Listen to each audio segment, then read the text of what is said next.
Hello friends, வெங்காயம் பூண்டு இல்லாத ஒரு அவல் உப்புமா, உடுப்பி ஸ்டைல் அவல் உப்புமா.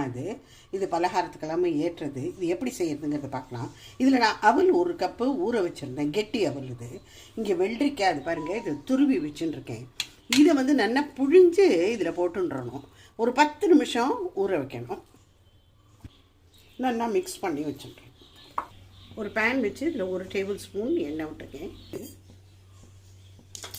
உளுத்தம்பருப்பு, கடலைப்பருப்பு, வேர்க்கடலை கொஞ்சம்,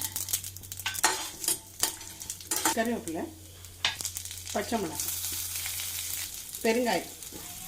இப்போ இந்த அவலை போட்டுடணும். இப்போ உப்பு போடணும். தேங்காய் ஒரு 2-3 டேபிள் ஸ்பூன் தேங்காய். நிமிஷத்தில் தயாராகக்கூடிய இந்த அவல் வெள்ளரி வித்தியாசமான உப்புமா ட்ரை பண்ணுங்கள்.